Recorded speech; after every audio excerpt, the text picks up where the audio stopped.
Hello and welcome to Hanging With on LHS TV. I'm Tony Sands and this is James Bushe. We're going to be talking about his film Cannibals and Carpet Fitters. Yeah, I struggled with the last take. Right, roll titles and give them a round of applause.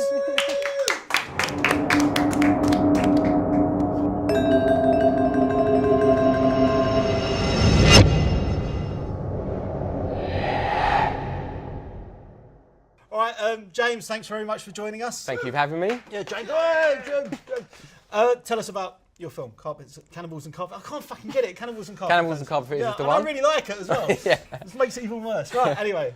Yeah, it's a horror comedy and basically follows a group of carpet fitters who are not very good at their job.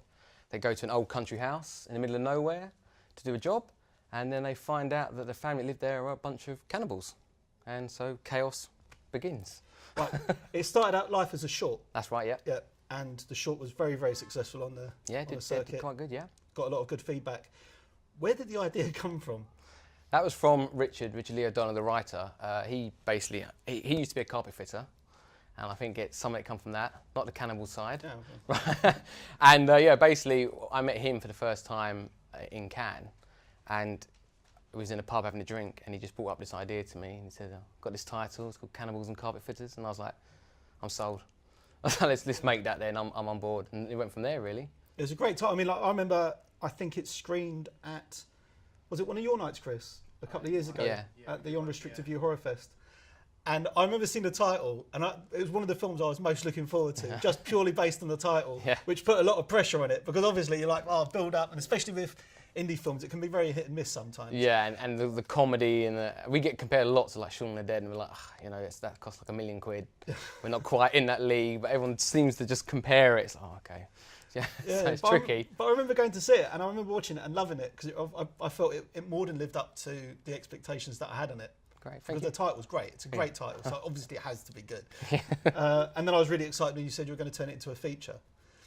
So, I mean, how much script involvement did you have when you were developing it into a feature? Mainly just like giving ideas on versions that Richard was writing. Like before we did the short film, he actually he'd already written the feature film, but it was completely different to how it is in the new film. And we made a short, and we changed things for the short to make it a bit more slapstick, a bit more funnier, and work what we had. But when we watched the short, we realised that a lot of that worked really well. So then he went back and he did like a draft with all new characters.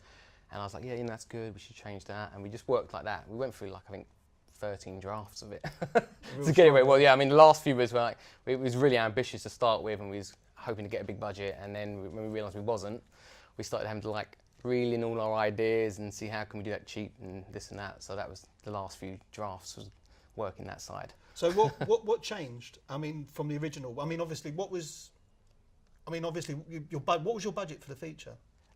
We end up probably around 150,000, yeah. I think with all like tax relief and VAT back and all that stuff, yeah.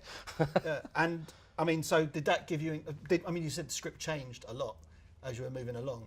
I'm guessing, and with that, when you were realising how much money you'd have or how much money you wouldn't have, and we originally had some great ideas. Like we had like a lift system built into the house where like you go into a wardrobe and it takes you down to the basement where they can kill you and stuff, and all these great ideas. And it was like, well, we're not having any of that, are we now?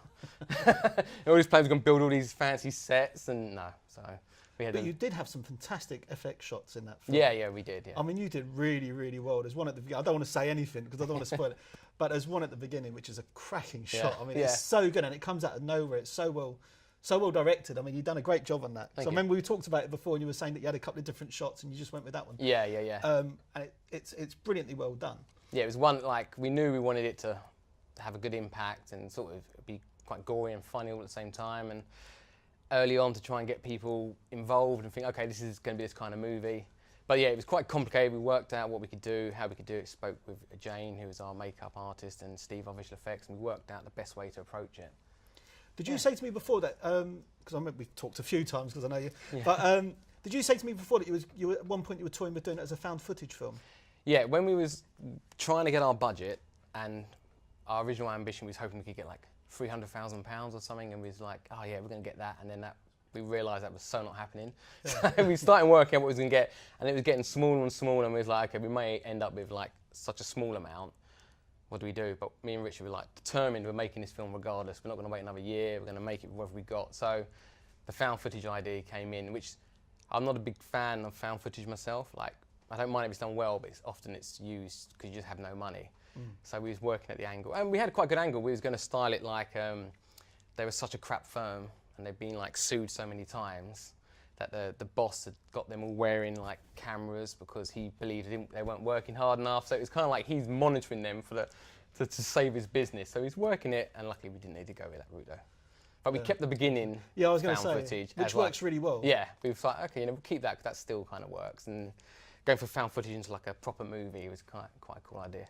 Yeah, and I think you've done a great job. And I mean, not just saying it, but I mean, it's everybody that I know that's seen it has always praised it. It's a really, really great piece of work. Good fun. Yeah, and what is happening next with that? Because that's done festivals. That's done well at festivals. Yeah, so we've pretty much finished our festival run now. The plan is we're getting released, hopefully, if all things go right, end of summer, basically. And that's coming in out the UK, and then hopefully be in America later in the year. Yeah, and that's coming out on DVD. DVD and video on demand, all those things. Should be everywhere, hopefully. Cool. As many places as we can get it. Yeah, and very, very exciting. Right, any questions from the people behind the camera? The unimportant ones behind the camera, because obviously I'm really important. Oh, all right, okay.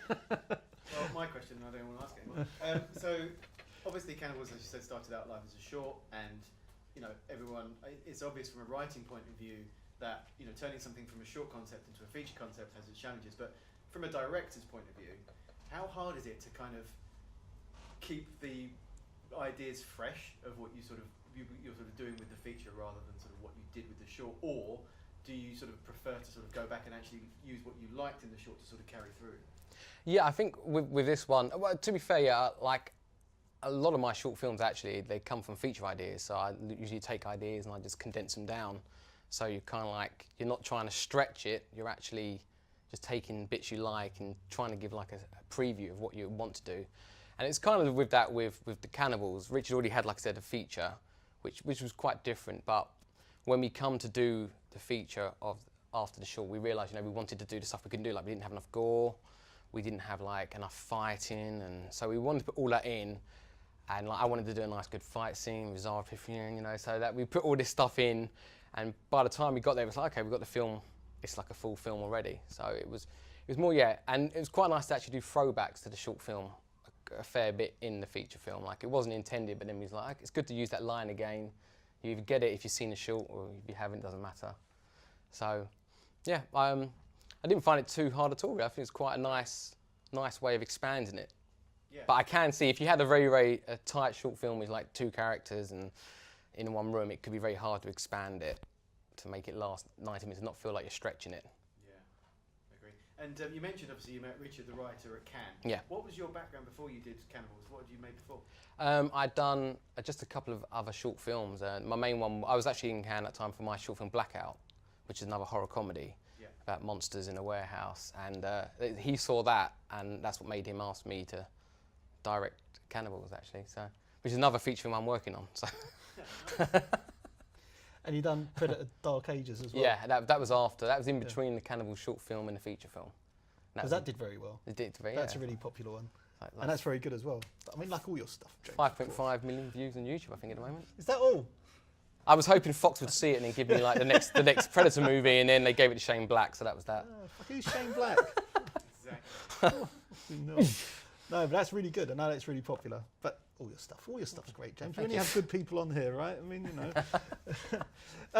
Any other questions, guys over there? No, they're shaking their heads. Nobody wants to ask. No. You've covered everything. I have covered everything. Yeah. What are you working on at the moment? Just basically finishing up for everything with Cannibals, and then a few feature film ideas, treatments, and work on scripts to see what people will be interested in, maybe funding next. Another horror comedy, an action film. I'm going to try all sorts of genres and see whatever sticks. Yeah. What do you enjoy most? I like doing horror comedies, and I like action, which I don't get to do too much of yet. But so an action horror comedy. Yeah. Well, that's why Cannibals got a bit of the fights and stuff in there, and that, squeeze it in where I can. Yeah, just a little bit further now, taking that step up, a bigger budget. Is Chuck Norris still acting? Is he still? Oh yeah, he's still going. Yeah, Chuck Norris cameo. It'd be quite good actually, wouldn't it? Yeah, like, My original Blackout was based on a school with kids and their school teacher, and I based the school teacher on Arnold Schwarzenegger. So then I downgraded it to The Rock, but now he's so big I have to downgrade it to somebody else now because Nick Cage or something. I don't know. He'll do anything, Nick Cage, won't he? Anyway, I think that might be the time to finish there, really. Right, so Cannibals and Carpet Fitters is going to be out on DVD late summer in the UK. Yep. Do check it out. It's a really, really great film. I love that film. Thank you. Glad you enjoyed it. And he's a really nice fella as well. So, big round of applause for Mr. James Bushe. Thank you. Cheers, mate.